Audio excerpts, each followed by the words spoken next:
എല്ലാവർക്കും നമസ്കാരം. ഇന്നൊരു ഹെൽത്ത് ടിപ്പുമായിട്ടാണ് ഞാൻ വന്നിരിക്കുന്നത്. അപ്പോൾ ഇന്നത്തെ നേരത്തെ ഒരു വീഡിയോ ഞാൻ ചെയ്തിരുന്നു, അതുപോലെ ഗ്യാസ് വരാതിരിക്കാൻ നമ്മൾ എന്തൊക്കെ ചെയ്യണമെന്ന്. അപ്പോൾ ഇന്ന് ഞാൻ പറയുന്ന ഗ്യാസ് വന്നാൽ നമ്മൾ എങ്ങനെയാണ് പെട്ടെന്ന് എങ്ങനെയാണ് ഹോം റെമഡി എങ്ങനെ ചെയ്യും. അപ്പോൾ അതിനായിട്ട് നമ്മൾ ഒരു ടിപ്സ് ഞാൻ പറഞ്ഞു തരാം.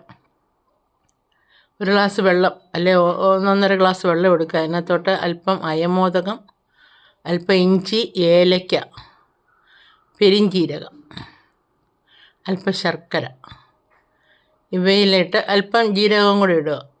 എല്ലാം കൂടി ഇട്ട് നല്ലതായിട്ട് വെട്ടി തിളപ്പിച്ച് അതൊന്ന് കുറുകി വരുമ്പോൾ ഓഫ് ചെയ്യുക. എന്നിട്ട് അത് അല്പം തണുത്ത് കഴിയുമ്പോൾ അത് അരിച്ചെടുത്ത് ഉപയോഗിക്കാമെങ്കിൽ ഗ്യാസ് പമ്പ കിടക്കും. ഗ്യാസ് ട്രബിളിന് ഏറ്റവും ഒരു നല്ല മരുന്നാണ്. അപ്പം അതിനകത്ത് ചേർക്കേണ്ടത് ഇഞ്ചി, ഏലയ്ക്ക, അയമോദകം, പെരിഞ്ചീരകം, അല്പം ജീരകം, ശർക്കര, ഇത്തരം സാധനങ്ങളാണ് വേണ്ടത്. അപ്പോൾ എല്ലാവർക്കും ഒരു നല്ല ദിനം ആശംസിക്കുന്നു. പിന്നെ ഒരു ടിപ്സ് കൂടെ പറഞ്ഞുതരാം. 1/2 ടീസ്പൂൺ ഇന്ദുപ്പ് അല്ലെങ്കിൽ ബ്ലാക്ക് സോൾട്ട് എന്ന് പറയും, ബ്ലാക്ക് സോൾട്ട്, അതും അല്പം 1/2 ടീസ്പൂൺ അയമോദകം കൂടെ പൊടിച്ച് ചെറിയ ചൂടുവെള്ളത്തിൽ കഴിക്കുന്നത് ഗ്യാസ് മാറാൻ നല്ലതാണ്.